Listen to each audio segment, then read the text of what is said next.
Et yo les gens, c'est J, on se retrouve pour la review de l'épisode 52 de Sun et Moon cette semaine. Un épisode vraiment très bon, encore une fois, c'est-à-dire que tous les épisodes de l'arc qui sont en cours pour Sun et Moon, je les trouve excellents, je les adore. Il n'y a que le 45 qui m'avait un petit peu, comment dire, refroidi. Mais sinon, tous les épisodes de l'arc en question, c'est-à-dire l'arc sur Cosmog, Sol Galeo, tout ça et tout ça, j'adore l'arc en ce moment. Et j'ai pas ressenti ça depuis très longtemps pour l'anime de Pokémon. Je dois bien vous avouer que pour moi, ce qu'on est en train de vivre en ce moment, vous me direz votre avis, mais pour moi, ce qu'on est en train de vivre en ce moment, c'est l'un des meilleurs arcs de tout l'anime de Pokémon. Donc c'est quand même assez violent. Et donc voilà. Et j'y reviendrai peut-être à la fin si j'y pense. Mais il va falloir que je réponde un petit peu à cette polémique comme quoi l'arc serait rushé et tout. J'ai ma petite, comment dire, j'ai ma petite remarque à faire sur le sujet. Donc du coup, on verra ça en fin de vidéo si j'y pense. J'espère y penser parce que je ne l'ai pas noté. Mais on est surtout là pour parler de l'épisode 52 en question. Un épisode vraiment cool, encore une fois, je le redis. Qui a, comment dire, qui montre pas mal de choses que l'on attendait, que l'on n'attendait pas, des petites choses, d'ailleurs des surprises aussi, au niveau comique, beaucoup de surprises, je m'attendais pas à ça, et au final, bah, tu n'es pas déçu, voilà, c'est le plus important. Donc, ce qui se passe au début, c'est que on a du coup les 4 gardiens des îles, hein, on avait vu ça la semaine dernière, justement Sacha et tout, enfin les héros, on va les appeler comme ça du coup maintenant. Les héros sont arrivés à l'altar du soleil et là où les attendaient apparemment les 4 kapus, enfin tapu pardon, donc les 4 gardiens des îles, en japonais ils s'appellent Tapu, Kokeko, Bulu, Tetefu et Lehile, je crois que c'est ça pour Tokopisco, je sais plus, enfin bref, voilà, vous m'avez compris, c'est les 4 gardiens. Et du coup, ils sont réunis, oui, ils semblaient attendre la venue des héros. Et en fait, il leur montre alors que, enfin, je sais pas comment, c'est magique, mais il leur montre, comment dire, le contenu du rêve de Sacha à tout le monde en fait. Et ils arrivent à faire une espèce de projection un petit peu cinéma, si tu veux, on peut dire ça comme ça, où en fait on voit le rêve de Sacha et tout. Et on voit, comment dire, on voit un petit peu, si on peut dire, l'envers du décor, à savoir qu'en fait, eux, les 4 gardiens étaient au courant de ce rêve, si vous voulez, et ce n'était entre guillemets pas un rêve, c'est-à-dire que c'est vraiment arrivé. Et en fait, tout était prévu à l'avance par Sol Galeo, Lunala et les 4 gardiens en fait. C'est-à-dire que, en fait, Sol Galeo, Lunala auraient demandé aux gardiens de s'assurer que Sacha tombe sur Cosmog et en prenne soin jusqu'au jour où il le rapporterait justement à l'altar du soleil. Donc, bien évidemment, c'est aujourd'hui. C'est comme ça que ça se passe. Et donc du coup on voit que c'est les 4 gardiens qui ont eu cette mission en fait et qui du coup ont dû confier Cosmog à Sacha. Et souvenez-vous quand dans l'épisode 44 quand Sacha découvre Cosmog dans des espèces de buissons et tout, eh bien on voyait que Tokoriko, mais en fait il y avait les 4 gardiens avec. Il y avait les 3 autres du coup. Il y avait les 3 autres gardiens, sauf qu'ils avaient réussi à s'enfuir et Tokoriko lui n'avait pas eu le temps, donc voilà, bah, il est resté comme ça et tout, et puis paf il s'est barré, enfin Sacha a eu le temps de le voir, voilà, c'est tout ce qu'on sait nous. Et donc maintenant on connaît un peu l'envers du décor, je trouve ça vraiment intéressant de savoir que tout était prévu à l'avance comme ça et tout, je trouve ça vachement bien fait. Donc du coup voilà. Et du coup, juste après ça, on a Sacha qui montre Cosmovum au gardien en fait, en lui disant que, enfin en leur disant pardon, sauf qu'il le remet à Tokoriko, voilà pardon, il le remet à Tokoriko, donc c'est pour ça que je dis, il lui montre Cosmovum en fait. Qui en fait il lui dit que bah, il ne bouge pas depuis qu'il a évolué, etc., que du coup son comportement est assez étrange et tout. Et en fait on a à ce moment là Tokopillon et Tokopisco, donc les deux qu'on peut assimiler à des femelles hein, dans les gardiens, qui font une espèce de danse sur lui, avec des espèces de particules, c'est-à-dire qu'on voit un petit peu des particules féeriques de Tokopillon, et on voit également, enfin Tokopisco lui, comment dire, comme si elle lui versait de l'eau, entre grosses guillemets, je sais pas trop comment dire ça autrement, mais vous m'avez compris je pense. Et du coup voilà, ça peut s'apparenter puis sûrement à un rituel je pense.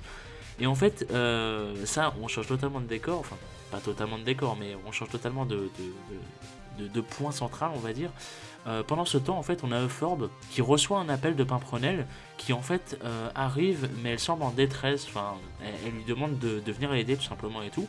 Et du coup Sacha lui dit oui mais enfin où est-ce que vous allez professeur, etc. Et Euphorbe lui dit ah c'est Pimprenelle et tout, elle a besoin d'aide, j'arrive, je vais la chercher, elle est juste à côté et tout. Et là Euphorbe devient un daron et c'est trop stylé. Et enfin je sais pas, j'ai adoré, j'adore voir Euphorbe comme ça, j'adore Euphorbe le perso et tout. Et en plus dans cet épisode il a montré quelque chose que je vais vous dire dans 2 minutes, donc voilà, qui a fait que je l'aime encore plus. Vous allez voir. C'est-à-dire que du coup il part pour aller l'aider. En fait elle est bloquée au passage de l'épreuve des Kaiser. Voilà, elle n'arrive pas à passer, surtout qu'elle a que Goinfrex. Donc bon, Goinfrex face à une famille de Pokémon type combat dragon, tu m'excuseras, mais je pense que t'as pas trop de... Enfin justement, t'as de quoi t'inquiéter plutôt. Et donc aussi, note importante, on a la Team Rocket qui est également présente et qui observe toute la scène avec les gardiens, etc. Tout ça. Donc c'est important de le noter parce que la Team Rocket dans cet épisode est extrêmement comique. Et on a rarement vu du comique, enfin on a rarement vu autant de comique sur la Team Rocket en un seul épisode. Et ça il faut le dire. C'est-à-dire que, et en plus c'est du comique drôle, c'est-à-dire que toutes les scènes comiques, je sais pas ce qu'ils ont fait, mais ils ont dû se dire que la Team Rocket devait être un petit peu mise en avant pour cet épisode, parce que peut-être que dans l'arc elle n'était pas assez, après tout, ils étaient juste là à vendre des hot dogs et à chercher petit dogassu comme ils disent. Donc là ils l'ont bien mise en avant et tout. Et c'était vraiment marrant, donc voilà, un peu plus que d'habitude, c'est pour ça que je le note et que je le fais remarquer, c'est parce que pour une fois c'était plus accentué que d'habitude, donc voilà.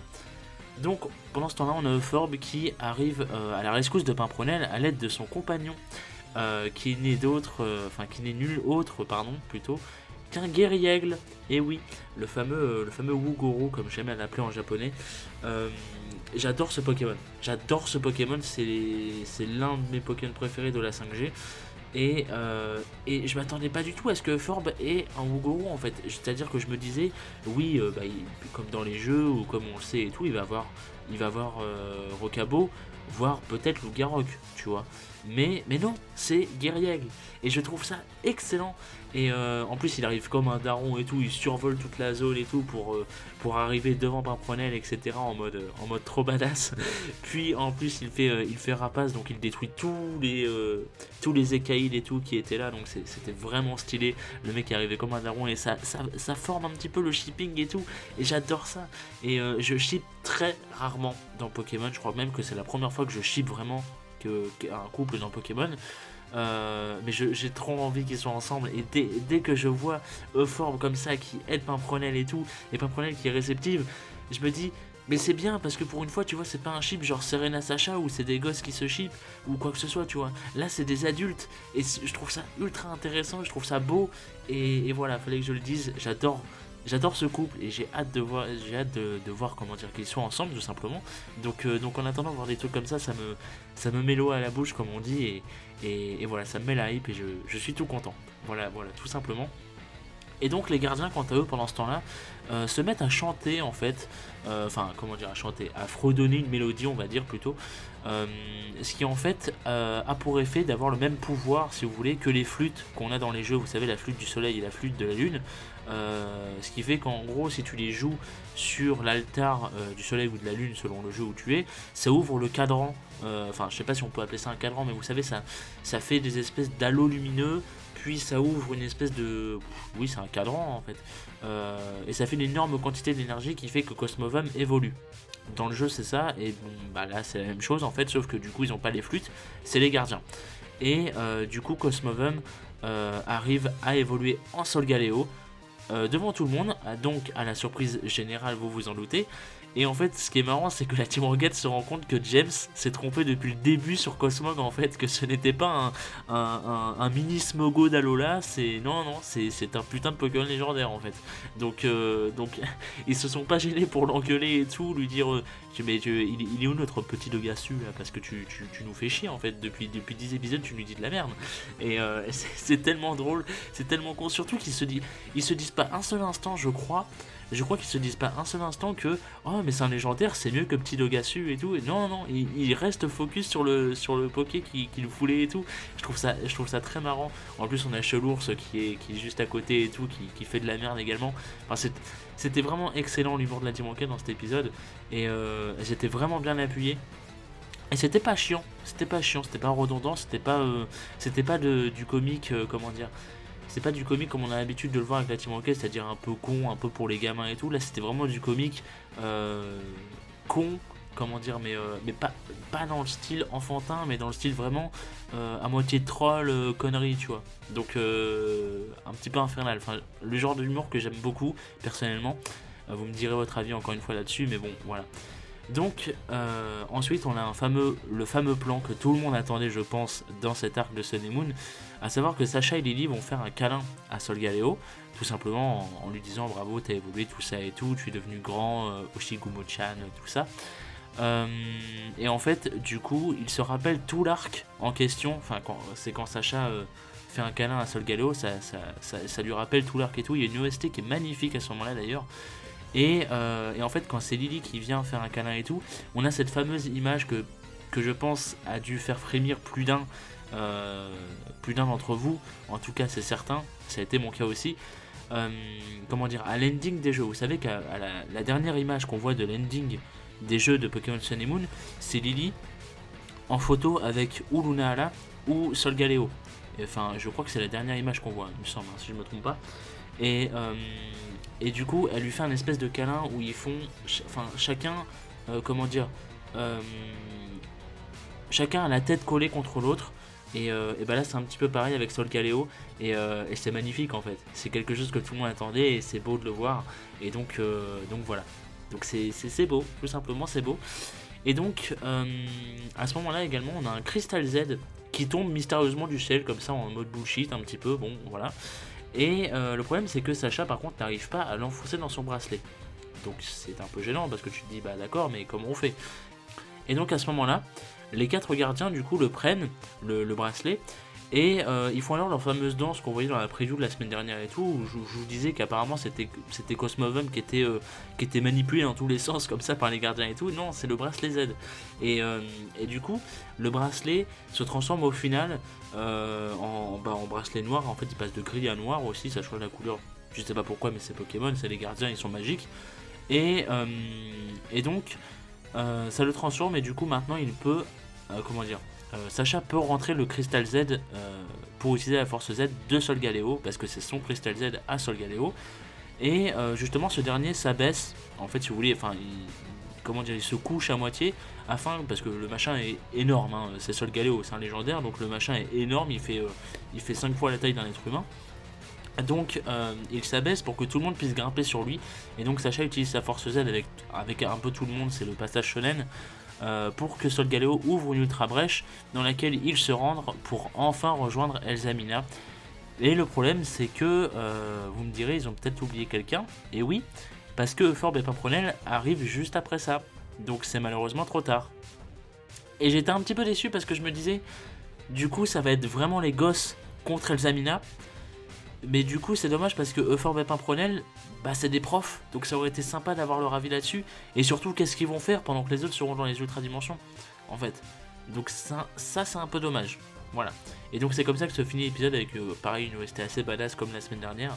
Donc voilà. Voilà, c'est comme ça que se finit l'épisode.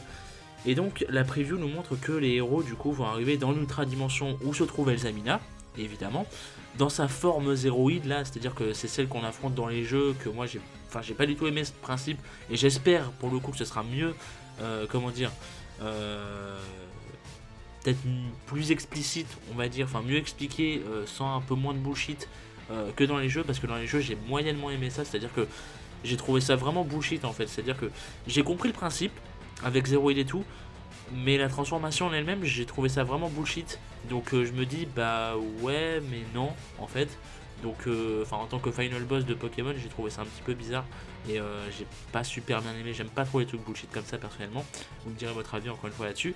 Mais du coup, voilà, j'espère que dans l'animé ce sera un petit peu mieux fait, même si j'en doute, mais ça me gênerait pas. Hein. Je préfère vous rassurer d'avance, ça me gênera pas, mais voilà, j'aimerais bien parce que on sait que l'arc, comment dire, adapte les choses un petit peu différemment des jeux, donc je me dis peut-être que là ce sera plus explicite et tout.